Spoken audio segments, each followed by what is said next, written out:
ఖమ్మం జిల్లాలోని రోటరీ నగర్లో నిర్మిస్తున్న అభయ వెంకటేశ్వర స్వామి ఆలయాన్ని గుర్తు తెలియని వ్యక్తులు కూల్చివేశారు. ఆలయ విస్తరణకు చేపట్టిన నిర్మాణంలోని పిల్లర్లను రాత్రి వేళలో జేసీబీతో తొలగించారు. స్థానికులు ఉదయం చూసే వరకు పిల్లర్లు చెల్లాచెదురుగా పడి ఉండడంతో షాక్కు గురై పోలీసులకు సమాచారం ఇచ్చారు. ఖమ్మం అర్బన్ సీఐ భానుప్రకాష్ ఘటనా స్థలానికి చేరుకుని దర్యాప్తు చేపట్టారు. ఆలయ నిర్మాణాన్ని కూల్చిన వారిపై కఠిన చర్యలు తీసుకోవాలని స్థానికులు డిమాండ్ చేశారు. పోలీసులు సీసీ కెమెరాల ఆధారంగా దర్యాప్తు చేస్తున్నారు. ఇక్కడ వెంకటేశ్వర స్వామి వారి ఆలయం 5 సంవత్సరాల నుంచి బాగా జరుపుకుంటున్నాము. మేము నైట్ 10 గంటలకు వచ్చేసి దాన్ని కాస్త జ్వరం ఎక్కువైపోయారని చెప్పేసి మేము పెద్దగా దాన్ని చేసుకోవాలనుకునే సమయంలో పిల్లర్స్ వేశారు ఆలయం కట్టడానికని. ఆలయం కట్టడానికని వేసేసరికి నైట్ 9-10:30 ప్రాంతంలో జేసీబీతో తీసుకొచ్చేసి అది మొత్తం కూల్చేశారు. దాన్ని మరి కఠినంగా చేసిన వాళ్ళని చేయాలని శిక్షించాలని కోరుకుంటున్నాం.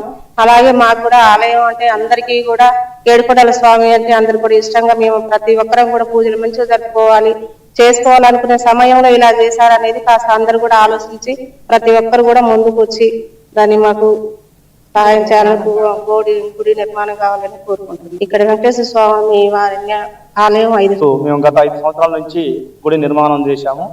ఈ 5 సంవత్సరాల నుంచి కూడా భక్తులు మంచిగా వస్తున్నారు. ప్రతి శనివారం కూడా బాగా రద్దీ ఉంటుంది.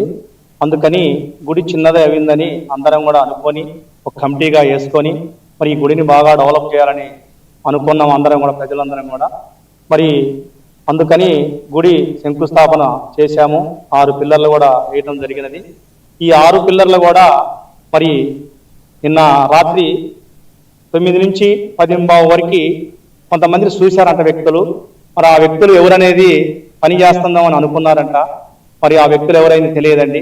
అందుకని ఈ గుడి బాగా రద్దీ ఉందని కొంచెం డెవలప్ చేసుకుందామనే ఆలోచన మీద పిల్లర్లు చేయడం జరిగింది. 6 పిల్లర్లు కూడా తీసేశారండి.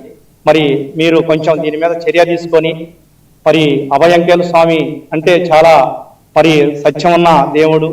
అందుకని మేము రోజు రోజుకి పెరిగిపోతుంది భక్తులు, ఈ గుడి సరిపోవట్లేదు అనే ఆలోచన మీద ఈ 6 పిల్లర్లు వేయడం జరిగింది.